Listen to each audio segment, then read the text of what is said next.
Hello दोस्तों, आज हम स्टार्ट कर रहे हैं बेसिक कॉन्सेप्ट ऑफ फिज़िक्स। और ये अपनी 11th क्लास, चाहे आपका हिंदी मीडियम है या इंग्लिश मीडियम में, दोनों मीडियम के लिए एप्लीकेबल रहेगी। हम यहाँ पे कुछ क्लासों में आपके बेसिक कॉन्सेप्ट्स है वो सब डिस्कस करेंगे। उसके बाद अपना टॉपिक स्टार्ट करेंगे या कंटिन्यू आपका चैप्टर स्टार्ट कर देंगे। ठीक है, देखिए बेसिक कॉन्सेप्ट ऑफ फिज़िक्स के अंदर फर्स्ट जो टॉपिक लेते हैं वह है आपका मोशन। फर्स्ट लेते हैं मोशन।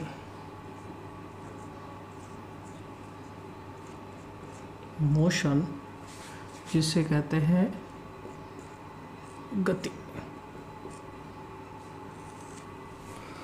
यहाँ हम डिस्कस करेंगे मोशन क्या होता है या गति क्या होता है।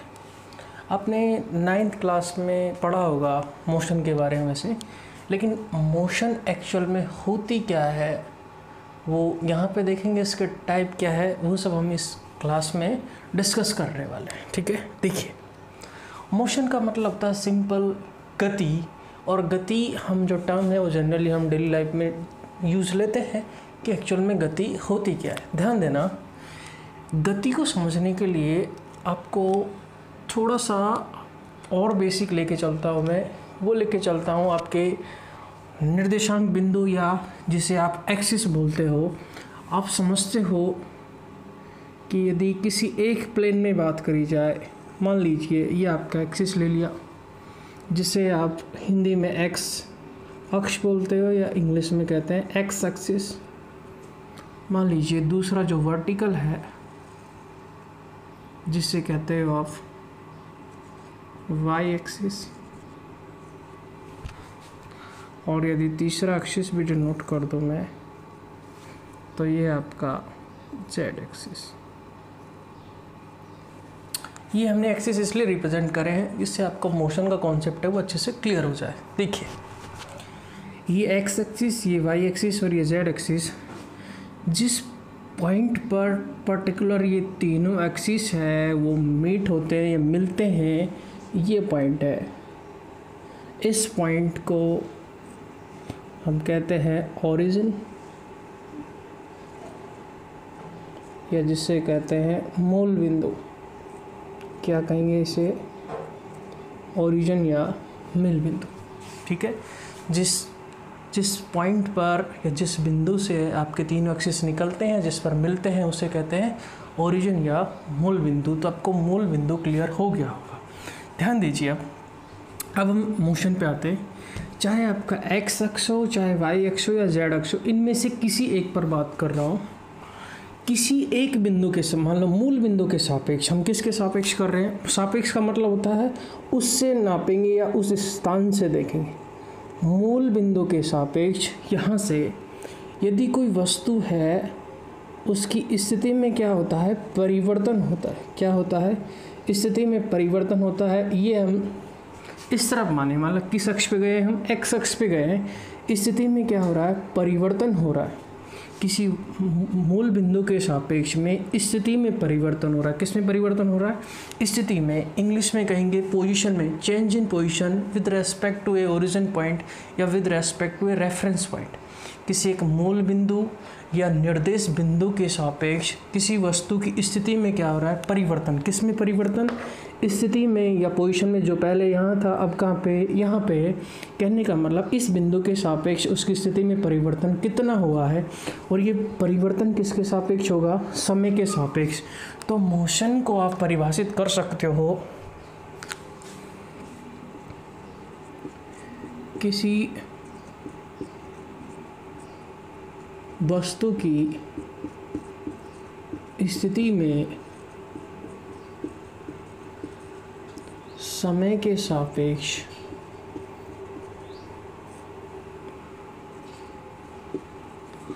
होने वाले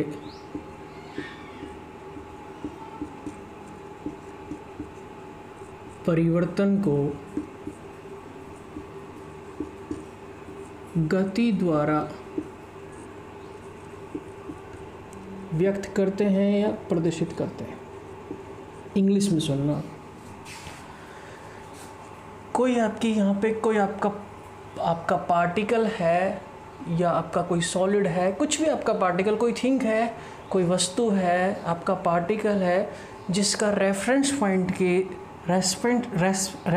के रेस्पेक्ट पर्टिकुलर टाइम इंटरवल में उसकी पोजीशन में कितना चेंज होता है, किस में चेंज हो रहा है, पोजीशन में कितना चेंज हो रहा है, किसके रेस्पेक्ट में, टाइम के रेस्पेक्ट में। इनिशियली अगर वो यहाँ था, पर्टिकुलर टाइम बाद वो एक्स अक्ष की डायरेक्शन में मान लीजिए इधर शिफ्ट हो रहा है, इधर मूव कर रहा है, तो ये उसकी पोजीशन क्या है, बार बार क्या हो रही है, चेंज हो रही है। और पोजीशन किसके रेस्पेक्ट चेंज हो रही है, टाइम के रेस्पेक्ट में।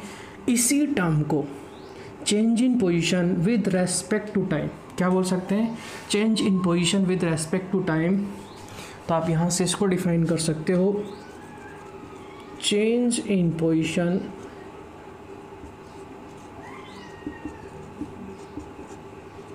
with respect to time is called motion। समझ में आ गया? तो इसकी डेफिनेशन होगी, change in position with respect to time of a particle is defined as the motion. अगर उस पार्टिकल की, ये मोशन जरूरी नहीं है एक्स अक्ष में हो सकता है वाई अक्ष में भी हो सकती है, हो सकता है जेड अक्ष में भी हो सकती है, ठीक है। यहाँ पे हमने किस लिए लिया है, किस में लिया है, एक्स एक्सेस के डायरेक्शन में, कि एक्स अक्ष के अंदर उसकी पोजीशन है इनिशियल, यहाँ तक कुछ पर्टिकुलर टाइम है, वो टाइम इंटरवल हम मान लेते हैं टी टाइम में, यहाँ से यहाँ शिफ्ट हो जाता है, तो उसकी पोजीशन में जो चेंज हो रहा है, वो पोजीशन में चेंज हो रहा है किसके कारण हो रहा है, मोशन के कारण। ये चेंज इन पोजीशन समय के साथ उसकी स्थिति में, वस्तु की स्थिति में परिवर्तन होना ही क्या कहलाता है, गति कहलाता है। चाहे ये एक्स अक्ष में हो या वाई अक्ष में हो या जेड अक्ष में हो सकता है ये दो अक्ष में भी हो सकता है ये तीन अक्ष में हो। इन्हीं के अनुसार यदि एक अक्ष में होती है तो जो गति होगी उसे अलग गति कहेंगे, अगर दो अक्ष में हो रही है तो उसे अलग गति के नाम से जाना जाएंगे, अगर तीनों में हो रही है तो उसे उस गति को एक अलग नाम से जाना जाएगा। अगर change in position with respect to time, अगर चेंज है, अगर स्थिति में, वस्तु की स्थिति में परिवर्तन नहीं हो रहा है, स्थिति में कोई परिवर्तन नहीं होता है, किसके सापेक्ष, समय के सापेक्ष, ध्यान देना, स्थिति में कोई परिवर्तन नहीं होता है, कह सकते हैं not change in position, not change in position, या परिवर्तन नहीं होता है किसमें, स्थिति में, समय के सापेक्ष विद रेस्पेक्ट टू टाइम। मान लीजिए आपकी वस्तु है, उसकी स्थिति में, उसकी पोजीशन में कोई चेंजेस नहीं हो रहा है, वो जहाँ है पहले भी यहीं पे थी, 0 सेकंड पर भी यहीं है, 5 सेकंड बाद भी वहीं है, और आने वाले 5 घंटे बाद भी मान लीजिए वो वहीं पे है, तो वो कहलाएगी स्टैटिक पोजीशन, या जिसे कहेंगे विराम अवस्था। इस टर्म को क्या कहते हैं, विराम अवस्था। क्या कहेंगे, विराम अवस्था, इंग्लिश में कहते हैं स्टैटिक पोजीशन। स्टैटिक पोजीशन समझना, विराम अवस्था क्या होता है। मान लीजिए वस्तु है वो यहाँ पे है, अब हम वाई डायरेक्शन में बात करते हैं, मान लीजिए एक्स डायरेक्शन हमने दे दिया, वाई डायरेक्शन में देख रहे हैं, अभी हम यहाँ पे देखते हैं t =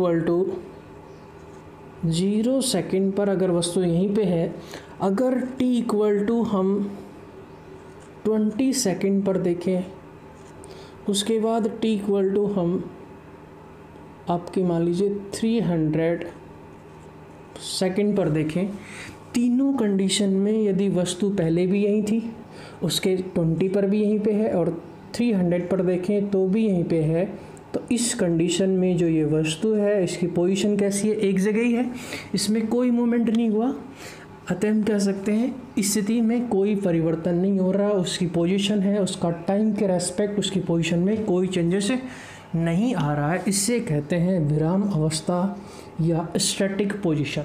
इसे कहते हैं स्टैटिक पोजीशन, जहाँ है वहीं बनी रहती है, चाहे टाइम आपका कितना ही हो जाए।